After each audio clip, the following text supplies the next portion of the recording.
अब एक चीज़ और भी चल रही है, जैसे हमने ये स्टोरी तो डिस्कस कर ली, एक स्टोरी ये भी चल रही है कि मार्केट बहुत डाउन आ सकता है। मतलब हम स्पेसिफिकली बात कर रहे हैं निफ्टी की, निफ्टी 20,000 आ सकता है, ऐसा मार्केट में चल रहा है। क्या आपको लगता है 20,000 जाएगी? यार ये अपन वॉर के सिनेरियो से बात करें, टेक्निकल लेवल से बात करें? वॉर के सिचुएशन के हिसाब से बात करते हैं चलो, अभी। तो वॉर के सिचुएशन में हमें क्रूड को पकड़ना पड़ेगा, क्योंकि इस कंप्लीट वॉर का सेंटर पॉइंट हो चुका है क्रूड।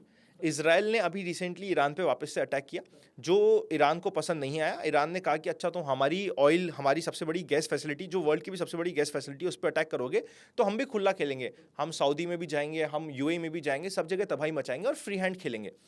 अब एक क्वेश्चन ये भी आ सकता है कि भैया अगर इसको अटैक ही करना है ईरान को, तो ये सीधा यूएस पे क्यों नहीं करता? क्योंकि यूएस पे अटैक करने के लिए इसको रेंज चाहिए 12 से 15,000 किलोमीटर की, और वो है इसके नहीं। पास 2-3 हज़ार किलोमीटर की, तो वो नहीं कर सकता है। तो वो उनकी जितनी भी उनके अलाइज है। अलाइज है, जहाँ पे उनके सेंटर्स बने हुए, वहां पे अटैक कर रहा है। बिल्कुल सही। क्योंकि अटैक हो रहा है गैसेस पे, ऑयल पे, क्रूड के प्राइसेस बढ़ रहे हैं। अगर इंडिया में क्रूड के प्राइसेस $120 तक पूरे साल रह जाए, मैं 1-2 महीने की बात नहीं कर रहा, पूरे साल रह जाए। ईरान ने एक और स्टेटमेंट भी इंट्रोड्यूस मतलब डाला था कि वो चाहेगा कि क्रूड ऑयल के प्राइसेस वो $200 पर बैरल ले जाए। तब अगर ये हो गया तो 20,000 will be a bullish number. अच्छा। अगर आप कह रहे हो कि $200 पे क्रूड जाएगा और वो स्टेबल रह जाएगा, तो इंडिया क्या है, मेजरली क्रूड ऑयल इंपोर्ट करता है। जब ये क्रूड ऑयल के प्राइसेस बढ़ेंगे, अभी क्या हो रहा था, रशिया से हमें $15-20 के डिस्काउंट पे मिल रहा था, बिकॉज रशिया के ऊपर सैंक्शंस लग गए थे, इंडिया नहीं ले पा रहा था आसानी से, तो वहां से हमें बेटर प्राइस मिल रहा था। अब जैसे ये चीजें हटी है, अब रशिया भी प्रीमियम पे बेचना स्टार्ट कर दिया है। और अगर $120 पूरे साल रहता है, तो इंडिया का करंट अकाउंट डेफिसिट हो जाएगा -3.1%। प्रॉपर डेटा के साथ मैं आपको वापस से दे दूंगा, आप उसको स्क्रीन पे लगा दीजिएगा। -3.1% is a bad number for India. अभी हम लोग नेगेटिव से पॉजिटिव जाने की कोशिश कर रहे हैं, पॉजिटिव के साइड जाने के बहुत क्लोज है।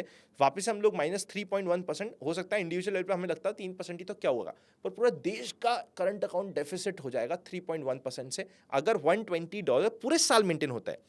अगर 1-2 महीने में स्पाइक आता है, वापस से हम $100 के नीचे चले जाते हैं, तो फिर ये सिर्फ जर्क्स आके खत्म हो जाएगा और इक्विटी मार्केट पे भी बहुत लंबा इंपैक्ट नहीं होगा।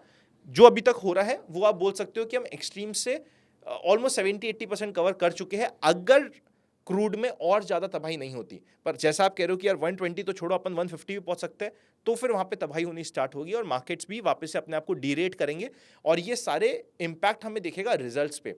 मैं कहता हूं market is slave of earning. Equity market का प्राइस क्या चलेगा इज इक्वल्स टू अर्निंग पर share multiply by P ratio. अगर हम निफ्टी की बात करते हैं, निफ्टी 25,000 पे है, अर्निंग पर शेयर हमारी रफली चल रही है 1150 की। अभी मैं निफ्टी की बात कर रहा हूँ, 1150 अर्निंग पर शेयर चल रहा है, पी रेशियो 22-23 का हम लोग दे रहे हैं मार्केट को, 24-25,000 का हमारा वैल्यूएशन आ रहा है। बहुत सिंपल सी गणित है। ठीक है। बिकॉज ये क्रूड का फैक्टर आ गया है, अगर क्वार्टरली रिजल्ट्स खराब आते हैं, सपोज करते हैं क्वार्टरली रिजल्ट्स 1150 भी हम मेंटेन नहीं कर पाते, निफ्टी को और नीचे जाता है, अगर सपोज करते हैं वो अर्निंग रिड्यूस होकर 1,000 ही रह जाती है, मुझे नहीं लगता है 1,000 होगी, पर सपोज करते हैं 1,000 ही रह जाती है, और 1,000 पे मार्केट 20 का पी देता है, तो वो 20,000 का निफ्टी होता है। सिंपल सी कैलकुलेशन है। हम ये एक्सपेक्ट कर रहे हैं कि अर्निंग्स थोड़ी बढ़नी चाहिए, बट अगर ये क्रूड का इंपैक्ट रहता है तो अर्निंग्स कम बढ़ेगी। 1150 से सपोज करते हैं हम 1200 तक जाते हैं सिर्फ, इस बार हमारी जो निफ्टी 50 की कंबाइंड अर्निंग हो रही है ईपीएस, वो 1200 आ रही है। मल्टीप्लाई आप करना चाहोगे वापस से 20-22-23 से, 20-22-23 से आप मल्टीप्लाई करोगे तो वही फिगर आपको मिल जाएगा कि 24-25,000 के आसपास हम मैक्सिमम रहना चाहिए। हमने 20 से मल्टीप्लाई किया तो 24,000 आता है, अगर 1200 की अर्निंग बैठ पा रही है तो अर्निंग इज दी की। ये सब वॉर का ये वो ड्रामा सब हटा दो, अर्निंग्स पे फोकस करो। ठीक है। अप्रैल में जो अर्निंग्स आ रही है, क्या हमें वहां पे कुछ अच्छी अर्निंग्स मिल पा रही है या नहीं मिल पा रही? अगर अर्निंग्स नहीं आई, मैं कहता हूं कि 1150 अभी अर्निंग्स हमारे लास्ट क्वार्टर की थी, वो 1150 से रिड्यूस होकर कम होती है और 1100 भी जाती है, तो जो मार्केट वैल्यूएशन भी दे रहा है अभी 20-22 का, वो भी रिड्यूस होके टुवर्ड्स 16-17 जो लॉन्ग टर्म एवरेज आता है वहां पे जाने चाहेगा। अब अगर 19 का पी मिल रहा है और 1,000 की मार्केट की अर्निंग आ रही है, तो 19,000 का मार्केट का लेवल आपको दिख सकता है। और इसके अगेंस्ट में आप बोलो नहीं नहीं भाई अर्निंग तो बहुत अच्छी आएगी, 1500 की अर्निंग आएगी, उस समय 1500 की अर्निंग पे 20 का भी आपने पी दिया तो निफ्टी आपको 30,000 मिलेगा। अच्छा।